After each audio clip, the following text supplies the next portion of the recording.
বিসমিল্লাহির রহমানির রহিম। আসসালামু আলাইকুম প্রিয় শিক্ষার্থী ভাই বোনেরা, আশা করি ভালো এবং সুস্থ আছো। আজকে যারা বিশেষ করে এসএসসি পরীক্ষার্থী আছো, সামনে পরীক্ষা দিবা, তাদের জন্য এই ক্লাসটা খুবই গুরুত্বপূর্ণ। তো বৃত্ত অধ্যায়টা এমনিতেই খুবই খুবই স্পেশাল, কারণ এই অধ্যায় থেকে এমন কোনো বছর না যে প্রশ্ন না হওয়া হয়েছে। তবে কি ধরনের প্রশ্ন হয়ে থাকে এমসিকিউ প্যাটার্নে, কি ধরনের প্রশ্নগুলো তোমাদের প্রয়োজন, সেই প্রয়োজন অনুযায়ী আমাদের প্রশ্নগুলো ধারাবাহিকভাবে দেওয়ার চেষ্টা করবো ইনশাআল্লাহ।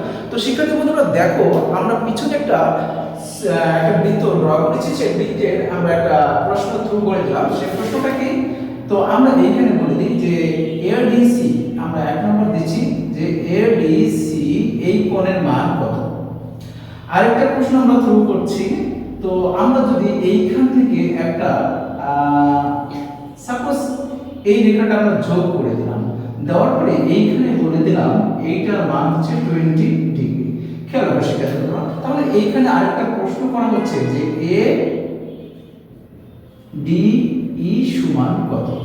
এই দুইটা প্রশ্ন তোমাকে খুবই খুবই খুবই গুরুত্বপূর্ণ এবং এটা পারতে হবে। তো তুমি কিভাবে পারবা খুব সহজে এই প্রশ্নগুলোর উত্তর করতে? প্রথমে যদি বেসিক চিন্তা করি, তাহলে এখানে একটা উপপাদ্য লুকিয়ে আছে। কি সেই উপপাদ্য? একটা বৃত্তের অভ্যন্তর বা অন্তর্লিখিত, একটা বৃত্তে অন্তর্লিখিত চতুর্ভুজ। চিন্তা করো, একটা বৃত্তে অন্তর্লিখিত চতুর্ভুজ কি এ বি সি ডি।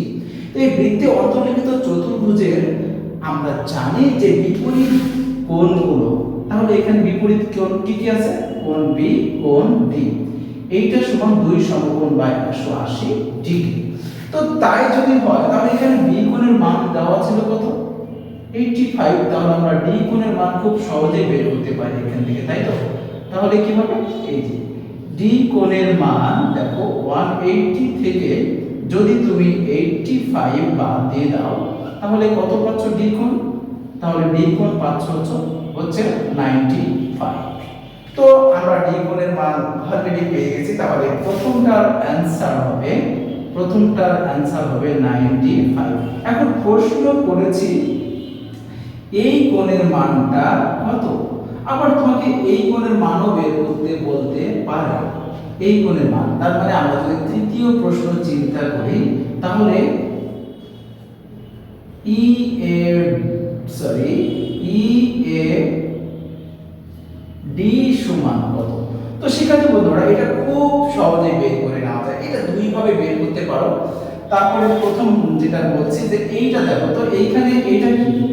এইখানে হচ্ছে এই যে সি ডি ই, এই কোণটা কি আসলে? এটা এক সরল কোণ বা 180 ডিগ্রি। তার মানে সরলরেখা। দেখো এই সরলরেখার এইখানে একটা কোণ আছে, এইখানে একটা কোণ আছে। আর আমরা জানি যে একটা সরল কোণ মানে দুই এখানে সন্নিহিত দুইটা কোণ মিলে এক সরল কোণ হয়। তাহলে সিডি ই সমান তুমি কি লিখতে পারো বলো তো? এখানে ঠিক এটা লিখতে পারো না যে এ ডি সি যোগ আমরা লিখতে পারি এ ডি ই কোণ। তাহলে এই দুটো মিলে কি হবে? 180। এখন দেখো তো এইখানে কোন কোণের মানটা পেলাম একটু আগে, জাস্ট এই কোণের মানটা আমরা পেয়েছি। কত পেয়েছি বলো? ঠিক 95 পেয়েছি। তাহলে আমাদের এডি ই কোণের মান কত? এই পাশে ছিল 180 ডিগ্রি। দ্যাটস মিন আমরা যদি এডি ই চিন্তা করি, তাহলে কত পাবো বলো? 95। তার মানে আমাদের ওই 85টা ঘুরে আসছে। তাহলে এখান থেকে একটা সিদ্ধান্ত নেওয়া যায়, খুব সহজে একটা সিদ্ধান্ত নেওয়া যায় যে এইখানে যেই কোণ এইখানে সেই কোণ, ঠিক তো? তাহলে দেখো, তুমি যদি বুঝতে পারো এটা বিষয়টা যে এইখানে যেই কোণ এইখানে সেই কোণ, তাহলে তুমি কিন্তু খুব সহজে না করে, তাহলে কি 30 সেকেন্ডও লাগবে না, 2 সেকেন্ডের মধ্যে তুমি অ্যানসার বের করে ফেলছো যে এইখানে যেই কোণ ঠিক এডিই এই কোণ সেই কোণ। এবার আমরা লাস্ট যে অঙ্কটা লিখছি, তার মানে আমরা এডিই কোণের মানটা 85। এখন লাস্টে যে কোণটা তুমি দেখতে পাচ্ছ এই কোণ, তার মানে এই কোণের মান তোমাকে বের করতে হবে। তাহলে এই কোণের মান তুমি কিভাবে বের করবে বলো? এইখানে একটা ত্রিভুজ উৎপন্ন হয়েছে না, সেই ত্রিভুজটা কি বলো? এডিই একটা ত্রিভুজ উৎপন্ন হয়েছে।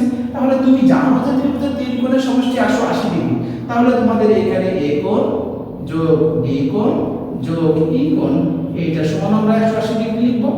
তাহলে কি হলো? এ কোণের মান আমরা বের করব এখন আমাদের ডি কোণের মান অলরেডি পেয়ে গেছি। এইখানে এখানে এই কোণটা কিন্তু হবে, ঠিক আছে, কারণ এটা ব্যবহৃত কোণ। তাহলে এটা 85 আর ই কোণের মান দেওয়াই আছে কত 20 ডিগ্রি। তাহলে তোমাদের এইখান থেকে এই পাশে ছিল বলো এর 180 ডিগ্রি। তাহলে এখন আমরা এখান থেকে এ কোণ, তাহলে এটা কত হবে বলো, এটা হবে 180 ডিগ্রি। আর ওই পাশে গেলে কত হবে বলো তো 105 ডিগ্রি। তাহলে এইটা যদি তুমি বিয়োগ করো, আসলে এ কোণ মানে কি বলো, এ কোণ মানে হচ্ছে যে ই এ ডি। তাহলে ই এ ডি এইটা সমান আমাদের কত হচ্ছে, তাহলে 5 থেকে 180 থেকে যদি 105 বাদ দাও তাহলে ঠিক 75 ডিগ্রি। তাহলে এটার মান হবে 75 ডিগ্রি। তো তাহলে এইখানে তিনটা প্রশ্ন জড়িত আছে। একটা উপপাদ্য যদি তুমি ভালো করে জানো, এখানে আরেকটা উপপাদ্য হচ্ছে তিন কোণের সমষ্টিগত সমকোণ। তাহলে খুব সহজে এই প্রশ্নে এই যে এখানে যে তিনটা চারটা প্রশ্ন হবে, প্রত্যেকটা প্রশ্নের মান তুমি খুব সহজে বের করতে পারবা। তাহলে এত ভয় কিসের, কোনো ভয় নেই, জাস্ট চর্চা করো আর বৃত্তকে শেষ করে দাও। আল্লাহ হাফেজ।